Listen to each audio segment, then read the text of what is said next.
the transactional managerial leadership, a lot of this you have to do in accompaniment with the transformational leadership style. Now, transactional is this is what you're supposed to do. I want to make sure you do it.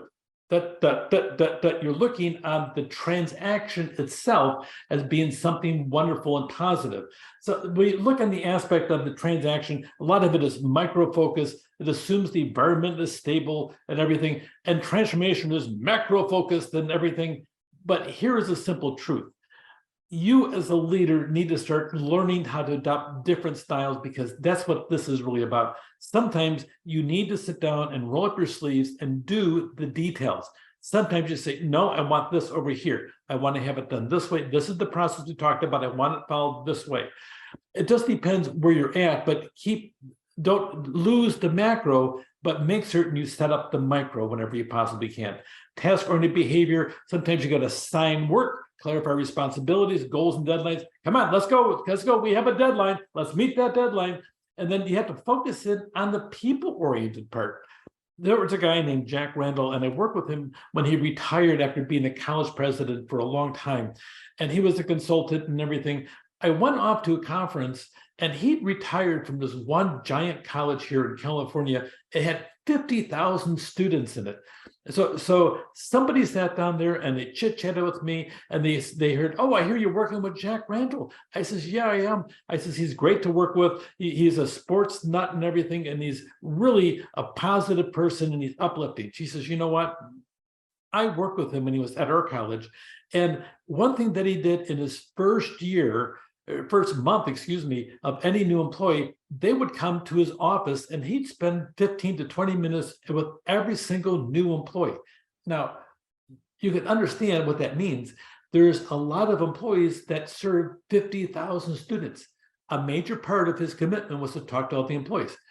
Anyway, so he would sit down and he'd listen to them. He'd talk with them. He'd ask them questions. He'd have a little bit of background history. He'd have their application in front of him and everything. And whether he had a photographic memory or whatever it was, he actually would remember the employee's name. So he'd be going through the parking lot. Judy, how are you doing? Good to see you. Hope it's all well. Haven't talked in a long time. He had this personal thing. He would send out a birthday card handwritten by him. And I talked to him personally. He said that he'd spend about 45 minutes every single day filling out birthday cards and sending them out. He says it meant a lot for the employees. He even knew a lot of the employees when their kids went to college there. And one time, in this case, the gal was talking to me. She says, yeah, he says, hey, Judy, was that your son crossing the platform to get his diploma this year? Oh, yes, it was. And she just glowed. It'd been 10 years that he retired. She didn't remember all the details of all the speeches he made or anything else. She did remember he cared and knew her name and the name of her son. What a powerful leader he was, because of the fact that he had a concern for the employees' needs. And yes, that trait isn't necessarily a transformational leader. It's both a transformational leader that spreads a big vision, but then engages the employees as a transactional leader. And between the both of them, it just elevated the leadership. And he was remembered 10 years later for being a fabulous leader, primarily because he knew about the employees. He made the workplace pleasant. He recognized employee contributions. He listened to employees. You know, it's very similar to this trait of leadership called servant leadership. It's been around for a couple thousand years.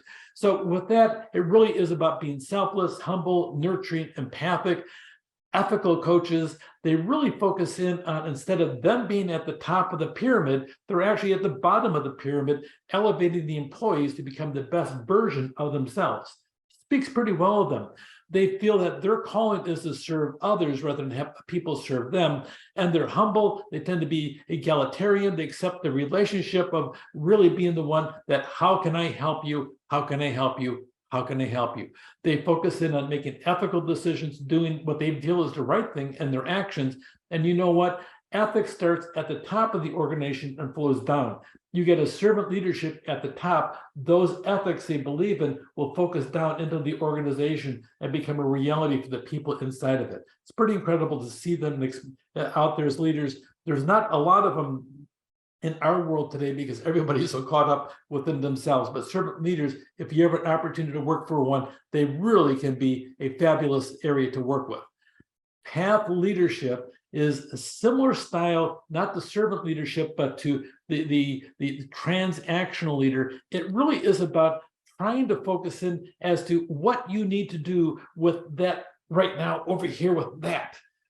It's a contingency style. There's some people, I had an employee, I never once had to worry about her.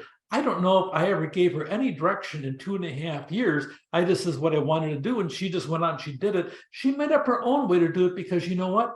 I didn't have to tell her how to do it. She knew how to do it, and if she didn't, she'd figure it out, and she'd probably do a better job than I would if I told her how to go about doing it.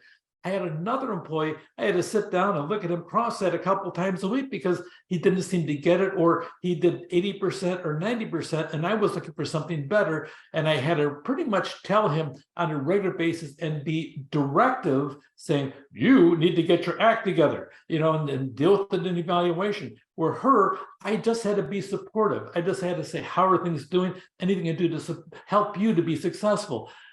Participative, achievement-oriented. So you have 4 different leadership styles. And really, when you go through looking on your employee ranks, not everybody needs the same style of leadership. They need to be motivated differently. So you take leadership behaviors, you look on the employee, what are their skills, experience? What is the locus of control they have? Is it internal, external? Where are they at? Look at the environment out there. What is the structure for the task? What is the structure for the area? What is the team like? Focus on that. And then you got to sit down and twist exactly as a leader, what needs to be done to make things happen in that moment.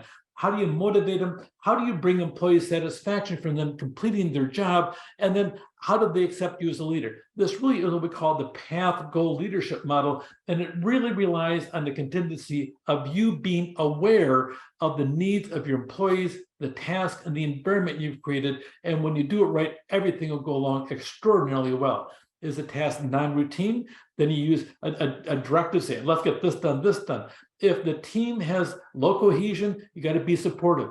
If it really is dysfunctional, then you got to say, get this done this way. Focus in, just depends what the style is. You as a leader need to develop your skill set to make certain you're there. Substitutes, contingencies that limit the influence. Sometimes they make a leadership style, a certain style, unnecessary. It just depends what's going on in the organization. But you, as a future leader, focus in on what style fits you. Always be supportive as you possibly can. Listen to people and use the transactional model in a transformative state. And that way you can sit there and use both skills, both the big macro picture and the micro picture. Adopt a style that can fluctuate between different needs and personalities, and use the contingency approach or different styles to respond to the employees, the environment, and the tasks they need to accomplish. Take care.